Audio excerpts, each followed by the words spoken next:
et bienvenue sur ma chaîne, sur la chaîne de Marion Boramé Coach. Aujourd'hui, la thématique du jour sera celle-ci.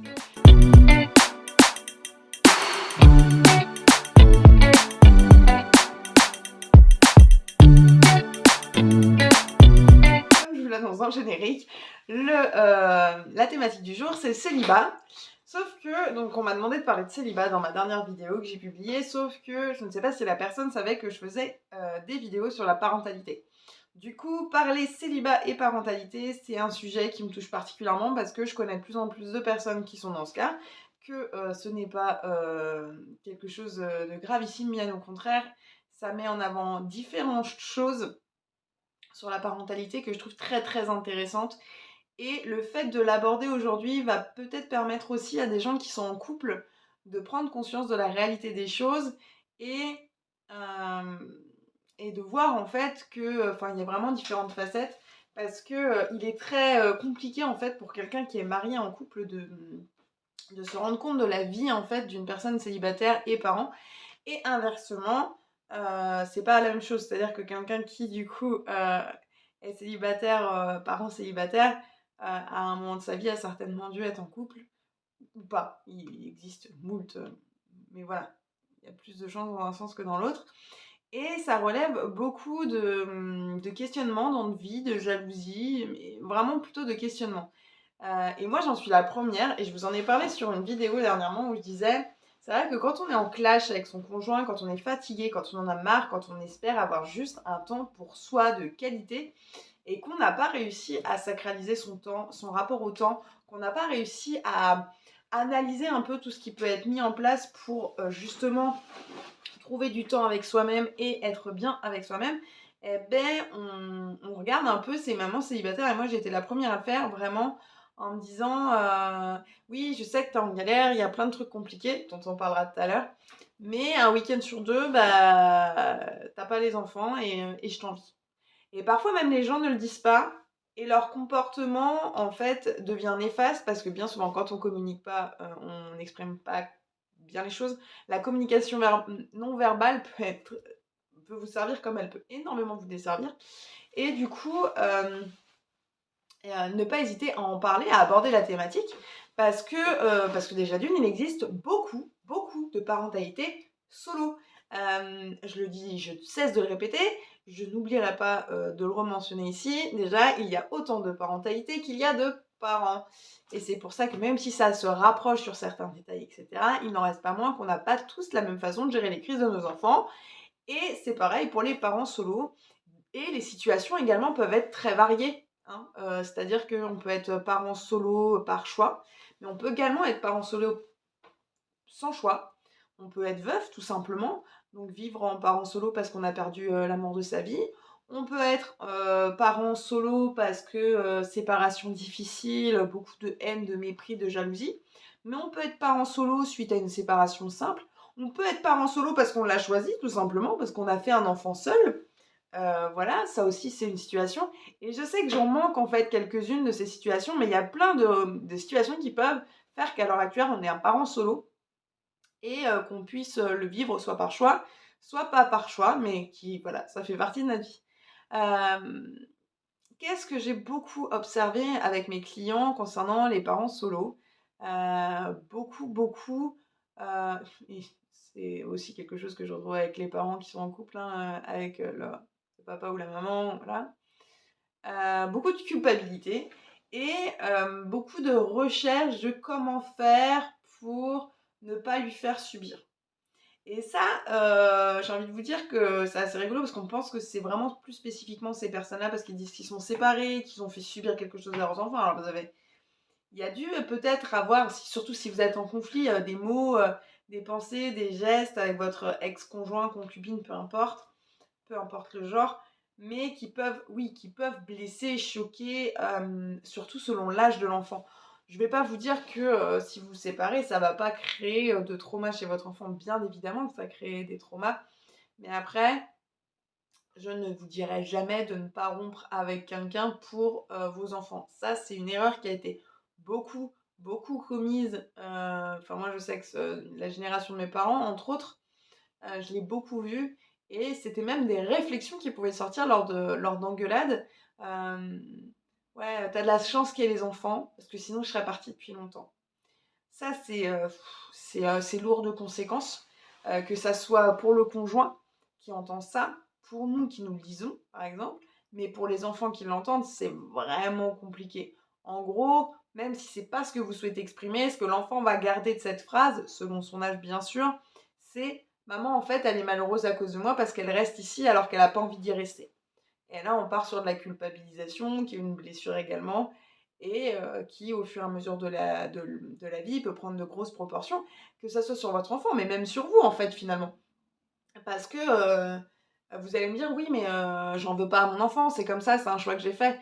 Oui, peut-être, mais vous pouvez avoir des comportements, de votre surmoi, des comportements de votre subconscient qui ultérieurement pourraient donner la sensation à votre enfant, encore une fois, d'être la raison d'une partie de votre malheur. Même si vous êtes convaincu, n'oubliez pas que votre subconscient, il a un pouvoir qui est impressionnant et que bien souvent, vous n'avez même pas un tiers de bout de petit doigt à savoir ce qui s'y passe. Donc, voilà, ce genre d'argument «Je suis restée avec mon mari pour les enfants», réfléchissez bien, si c'est vraiment la raison, parce que ça peut être une toute autre raison. On peut rester en couple parce que financièrement on peut pas être seul, et si ça choque des gens, mais j'ai envie de vous dire que ça concerne beaucoup de personnes qui n'osent pas rompre parce que derrière elles ne se sentent pas financièrement, de pouvoir partir, ou qui ont des méconnaissances administratives. Si c'est le cas, n'hésitez pas, il existe moult services administratifs qui peuvent vous aider dans vos démarches. Mais il y a plein de raisons qui peuvent aussi faire qu'on ne se sépare pas, alors qu'au final, ça serait peut-être la meilleure solution face à une situation conflictuelle intense, face à des désaccords trop profonds, ou face, à des tromperies si on n'est pas capable si on n'est pas capable. Quand je dis ça, ça fait négatif. Des tromperies quand on ne se sent pas capable de pardonner. Avec mon mari, l'une des premières choses que l'on s'est dit au début de notre couple, c'était: «Ne me trompe pas parce que je serais incapable, je n'ai pas cette qualité intérieure de te pardonner». Là, les gens vont me dire, parce qu'on me l'a beaucoup dit: «Oui, tu peux pas savoir avant que ça ne t'arrive». Alors effectivement, j'ai eu la chance que ça ne m'arrive pas vraiment dans ma vie, mais je me connais très, très bien. Le coaching en développement personnel, les accompagnements et tout ce que je mets en place autour de ma vie, comme autour de celle de mes clients, fait qu'à l'heure actuelle, je peux vous confirmer, peut-être pas à 100%, c'est sûr, parce que je suis pas dans la situation, mais que je ne suis pas du tout quelqu'un qui peut aller dans le sens du pardon. Hem Après, donc, pour revenir aux mamans solo, les difficultés, d'emploi du temps, les difficultés, de gestion seule, d'autant plus, du coup, pour ceux qui n'ont pas l'autre conjoint dans leur vie, ça peut causer beaucoup de soucis. Hem, une des choses que je peux vous donner comme avis, comme conseil, parce que vous remarquerez que j'ai essayé de faire des vidéos plus courtes sur YouTube parce qu'on m'a dit que c'était trop long. Et pour ceux qui trouvent encore que c'est trop long, n'oubliez pas que j'ai un podcast, beaucoup d'humour et de décalage, donc il ne parle pas parentalité, mais un peu de coaching, un peu de beaucoup de choses. Et n'hésitez pas à y aller, je vous mettrai la référence en descriptif en dessous. Mais il y a, et là, il faut pouvoir revenir sur ses pieds quand on a perdu le fil. Et là, c'est pas facile. Mais les conseils que je pourrais vous donner en tant que parent solo et en ayant pas mal de parents solo autour de moi, c'est n'oubliez pas votre vie. Heu, Parce que, c'est pas parce que vous avez la sensation d'avoir commis des erreurs, c'est pas parce que vous ne vivez pas, le conte de mille et une nuits qu'on a pu nous raconter en conneries, quand on était petit, qui laissait à penser que seul, le fait que la princesse finisse avec le prince dans un beau château, à faire des gâteaux et avec un sourire, magnifique blanc white était le bonheur. Le bonheur, ça peut être d'être solo, le bonheur, ça peut être en duo. Le bonheur, c'est d'être hétéro, de devenir homo, ou d'être homo, de redevenir hétéro. Alors, quand je dis ça, je veux choquer personne, ça n'a rien à voir, hein. Mais je veux dire d'avoir des orientations qui changent, des envies qui changent. Le bonheur, c'est pas forcément papa et maman sous un toit. Pour certains célibataires parents à qui je dis ça, je pense qu'ils vont faire comme ça en disant: «Ah, c'est pas ça le bonheur, parce que moi, c'était pas le bonheur du tout». Mais ne vous interdisez pas et ne vous je vais pas bien conjuguer le verbe et ça m'embête. Ne vous laissez pas convaincre sur le fait que vous ne pourrez plus jamais être heureux en couple. Ça, c'est aussi quelque chose que j'ai beaucoup entendu chez les parents célibataires. C'est de toute façon, moi, la vie de couple, c'est pas fait pour moi. D'autant plus quand, après ça, on est célibataire longtemps. Et du coup, qu'on prend des habitudes de célibataire. Là où c'est plus difficile. Il y a énormément de couples, je vais pas vous donner le pourcentage parce que je vois pas ça important, mais il y a énormément de couples à l'heure actuelle qui vivent chacun chez soi. Là, vous allez me dire, ouais, mais quand vous avez des enfants, il y a des organisations, il y a des blogs, il y a des couples qui vivent séparément et qui, du coup, font perdurer leur couple pendant des années. Mais c'est un autre système de fonctionnement. Si vous ne vous voyez pas vivre à travers ce système de fonctionnement, ne le faites pas. Et ce que je veux dire, c'est que si vous vous sentez, vous, fermé à faire rentrer quelqu'un dans votre vie, d'autant plus parce que vous avez un enfant que vous ne voulez pas déstabiliser, faites les choses à votre façon, faites les choses avec votre cœur. Si vous avez besoin d'être accompagné parce que vous avez perdu confiance en vous suite à une relation compliquée ou suite à un décès, si vous avez besoin voilà, de remettre les choses en condition, moi je vois beaucoup sur les échanges qu'on a sur les réseaux, etc., les mamans qui me disent, mais les papas, à quel moment vous présentez votre enfant? Quand est-ce que vous prenez confiance? Il y a beaucoup de questions comme ça où on a la sensation qu'on a vécu sa vie avec... alors, pas tous, hein, je le répète, c'est pas des généralités qui sur tout le monde, mais un peu vécu sa vie et puis on est un peu en stand-by derrière pour pas refaire sa vie, parce qu'on ne refait pas sa vie en fait, mais pour avancer sur un autre chapitre. Votre enfant, il va pas être mis derrière. Après, qu'est-ce qu'on peut mettre en place pour rencontrer des gens si on souhaite mettre fin à ce célibat? Alors, je vais rien vous apprendre de neuf, hein. Là, du coup, à sortir de chez vous, ça peut être une bonne chose. Alors, essayez de rencontrer quelqu'un dans un milieu où vous vivez une passion. Si vous êtes passionné de danse, si vous êtes passionné de rugby, peut-être qu'il y a des gens voilà, qui tournent dans ce secteur-là et qui vont pouvoir vous présenter des personnes qui, du coup, vont pouvoir aussi avoir des centres d'intérêt similaires aux vôtres. Après, c'est pas obligatoire non plus pour vivre un couple harmonieux. Vous pouvez, les sites de rencontres, parce qu'on les dénigre beaucoup, mais les sites de rencontres, ils ont aussi permis.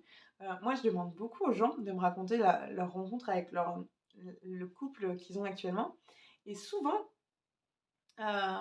il y a 15 ans, il y a beaucoup de couples, 15-20 ans, qui se sont faits via Internet. Et les couples sont très harmonieux, très, très beaux et tout. Et je sais que ça a été beaucoup dénigré, mais voilà. Internet peut être une solution. Et puis éventuellement, tout simplement, allez vous balader dans la rue, accoster les gens. Donc là, on va me dire attention Marion, hashtag balance ton porc, hashtag on peut plus rien faire. Si, il y a des choses qui peuvent être mises en place. Là également, vous pouvez être suivi par un coach, moi ou quelqu'un d'autre, pour vous apprendre les bons liens de communication, comment faire pour aborder quelqu'un sans qu'il ait la sensation de se sentir agressé ou qu'on rentre dans sa bulle. Il y a plein de choses qui peuvent être mises en place. Je vous avoue que cette vidéo, je ne peux pas faire une vidéo sur le célibat parental qui dure 15 minutes en vous disant que c'est une vidéo de qualité parce qu'il y a énormément de choses dont on pourrait parler sur cette parentalité à travers le célibat, et il faudrait faire en fait finalement une vidéo avec chaque parentalité différente, la parentalité veuf, la parentalité suite à une relation en conflit. Si vous êtes un parent célibataire, que vous avez regardé ma vidéo, que vous êtes reconnu sur certaines choses, que d'autres choses vous êtes moins reconnu, vraiment je vous invite à mettre en commentaire ou à m'écrire sur mon adresse mail ou carrément à m'envoyer un message ou à me contacter sur mon téléphone que je vous mettrai en description pour me donner, vous, votre avis sur les choses vraiment fondamentales dans la parentalité de couple, dans la parentalité seule, qui vous semblent importants à partager, parce que peut-être que vous ne voyez pas faire des vidéos sur les réseaux pour parler de tout ça, peut-être que vous n'avez pas envie de vous afficher sur les réseaux, parce que vous faites partie de la majorité des gens qui seraient juste profiter des réseaux et de leur côté positif et du partage d'informations. Mais n'hésitez pas, parce que je trouve que grâce à vous, moi, tout ce qui m'a ému sur ces thématiques, peu importe les thématiques que j'ai abordées lors de mes vidéos, c'est vraiment, ça a été un lien entre mon expérience, mais l'expérience de mes clients également. Ça a été un lien avec ce que je peux voir, ce que j'ai ressenti, sur ce que je me forme au quotidien. Et tout ça, c'est ce qui va me permettre au mieux d'aborder toutes ces thématiques. Donc là, on va dire qu'aujourd'hui, j'aurais à peine commencé à ouvrir le gros chapitre de la parentalité solo. Il y a encore beaucoup de thématiques sur lesquelles on pourra aborder. N'hésitez pas à me faire part, vous, des éléments importants que vous souhaiteriez aborder au niveau du célibat, de la parentalité, ou pourquoi pas, si vous souhaitez que je fasse une vidéo tout simplement sur le célibat, sur le mal-être, le bien-être, qu'on peut vivre au quotidien à travers ce célibat qu'on peut vivre dans les grandes villes, mais également dans la campagne, qui est encore totalement différent, ce célibat qu'on peut vivre sur Paris, comme on peut vivre à Rouget dans ma petite ville, comment faire. N'hésitez pas à me faire part de toutes vos demandes, comme il a été fait dans la dernière vidéo avec ce commentaire que j'ai trouvé vraiment très bien intentionné. Je vous répondrai systématiquement. En attendant, je vous laisse sur cette vidéo de 15 minutes. Je vous dis à très vite, n'hésitez pas à me retrouver sur les réseaux, vous pouvez toujours prendre rendez-vous ou me contacter avec les informations mises en description juste en dessous. En tout cas, moi je vous souhaite une magnifique journée. Je vous dis à très vite pour une prochaine vidéo et à très vite. Je crois que je me répète en fait. Je vais peut-être aller voir quelqu'un. Allez, ciao!